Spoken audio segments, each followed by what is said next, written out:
قال محمد هو ابن مالك أحمد رب الله خير مالك مصليا على النبي المصطفى وآله المستكملين الشرفا وأستعين الله في ألف. أعوذ بالله من الشيطان الرجيم بسم الله الرحمن الرحيم وصلى الله على سيدنا محمد وعلى آله وصحبه وسلم. What I'm going to do is go through a section in the Quran related to Nabi Ayub alayhi salam.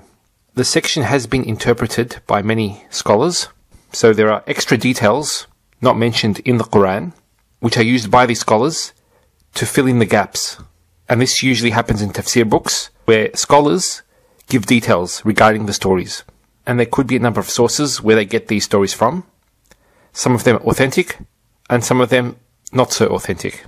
Now, regarding the ayahs that I'm explaining, a number of tafsirs mention that Nabi Ayub, on one occasion, he became angry at his wife and he made the oath that he would strike her, and scholars differ the number of times. Some say up to 100 times. So this is while he was sick. He made an oath. His wife did something which was not befitting, and he made the oath. And some scholars say it was a conditional oath, in that if he told her, if you do this, then I will strike you 100 times. Now the thing is that this story has no basis. There are no authentic sources which mention this.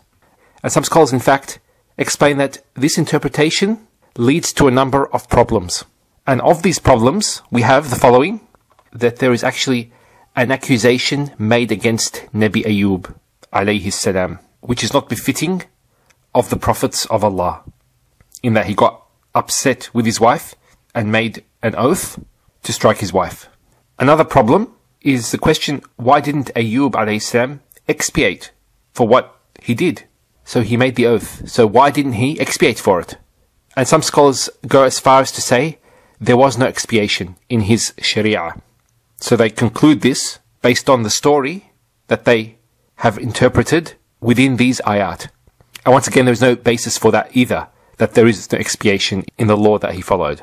And thirdly, the question is, he was actually praised after striking his wife.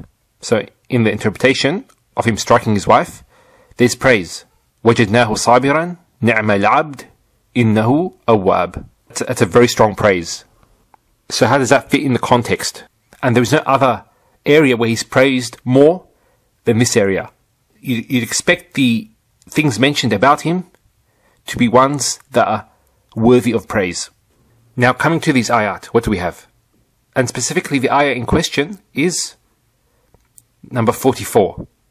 This one here, وَخُذْ بِيَدِكَ دِغْذًا فَاضْرِبْ بِهِ وَلَا تَحْنَثْ. So the translation is, we said, and take in your hand a bunch of grass and strike with it, and do not break your oath. So what's happened here, he's made the oath. And what this interpretation says is that Allah subhanahu wa ta'ala gave him the concession, the rukhsah, to do the 100 strikes in one strike.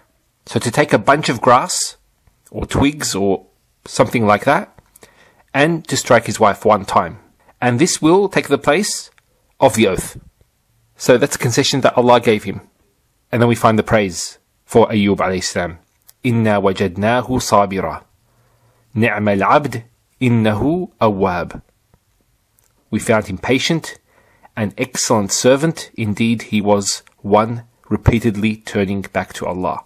Now, first of all, before I speak about the other interpretation, I want to speak about this section of the ayah, which is translated as, and strike with it, and do not break your oath. فَاضْرِبْ بِهِ وَلَا تَحْنَثْ. So, let's go to that section. فَاضْرِبْ بِهِ وَلَا تَحْنَثْ. Now, if you notice in this section, there are two separate commands. So here there's a command, and there's a command not to do something. That's what I mean by two commands. They've been separated with the waw. So they're two separate commands. فَاضْرِبْ بِهِ وَلَا تَحْنَثْ. And another example in the Quran of this, it says here, يَا أَيُّهَا الَّذِينَ آمَنُوا كُلُوا مِمَّا فِي الْأَرْضِ حَلَالًا طَيِّبًا وَلَا تَتَّبِعُوا خُطُوَاتِ الشَّيْطَانِ. And do not follow the footsteps of Satan. So here the waw separates between kulu and la tattabi'u. Now the way that most scholars interpret this ayah is not this way with the waw. In fact, the way they interpret it is here, فَضْرِبْ بِهِ لَا تَحْنَثْ. Now in this construction, this is closer to the meaning that they interpret it to be. There's a condition here. Do this, then you will not do this. So here, what's happening is the second command is a result of the first happening. فَضْرِبْ بِهِ لَا تَحْنَثْ. So strike with it, and as a result of you striking with it, you will not disobey your oath. Now, this would have been closer to the way they interpreted the ayah. But the fact is, it's with a waw. So they're two separate. One is not directly related to the other. Now getting back to these ayat. So this is talking about Nabi Ayub, the blessings that Allah gave him after having them taken away as a test. So the restoration of these blessings start off with the following. Urkud birijlika. Strike the ground with your foot. This is similar to Nabi Ismail alayhi salam when he struck the ground. And what happened was water gushed out. And then it was said, هذا مغتسل بارد وشراب.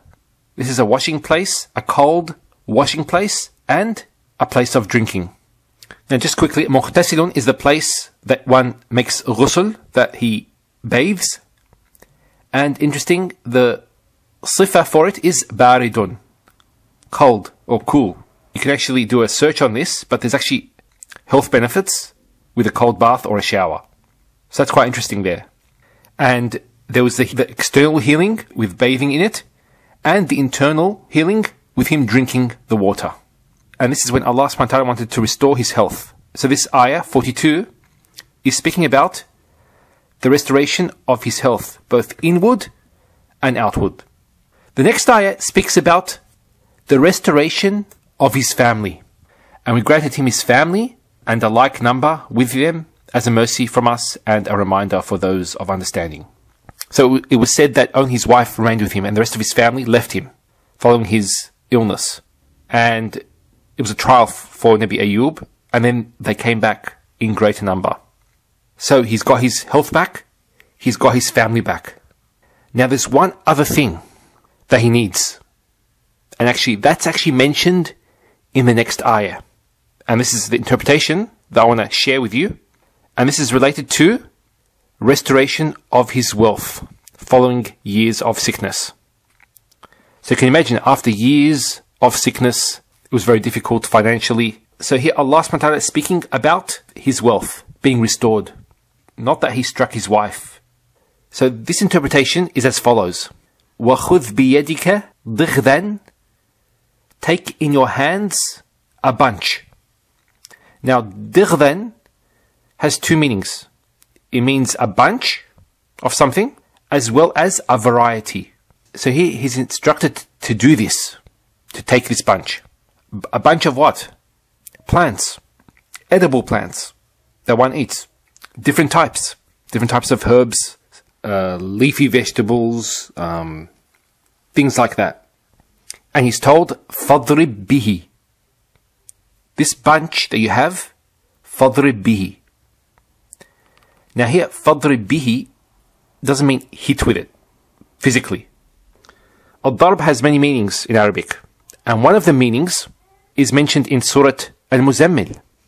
So we have, for example, over here, وَآخَرُونَ يَضْرِبُونَ فِي الْأَرْضِ. Others, يَضْرِبُونَ فِي الْأَرْضِ, meaning that they go through the land. يَبْتَغُونَ مِنْ فَضْلِ اللَّهِ. So here it says traveling throughout the land. It's not really traveling, it's journeying out and to seek a means of livelihood. So in this meaning, going back, the translation of this would be, take your merchandise of plants and herbs, so there's a variety there, and go out through the land seeking the provision of Allah, meaning go out and sell, earn a living. So subhanAllah, as soon as he had his health restored, he was told to seek a means of living. And then it says, وَلَا تَحْنَثْ. Do not break your oath, or oaths. Because tahnath is a verb. It could be more than one oath. Now, why is he told لَا تَحْنَثْ? What's the reason? One interpretation of this is that after years of having his illness and not being able to earn a means of living, that he had to borrow money and borrow necessities, because prophets don't take charity. So he had to make oaths or contracts with other people that he will pay it back. And this command actually is to remind him, it's been many years. So as soon as you earn a livelihood, you pay back your debts. And following this, Allah says about Nabi Ayub, إِنَّا وَجَدْنَاهُ صَابِرًا نِعْمَ الْعَبْدِ إِنَّهُ أَوَّابٌ. So in this context, Allah has restored all three things for him. And that was worthy of the praise of Allah. That after all those years, he did not once complain to Allah. And he accepted the decree and was content with it. So he's a great example for those who are suffering.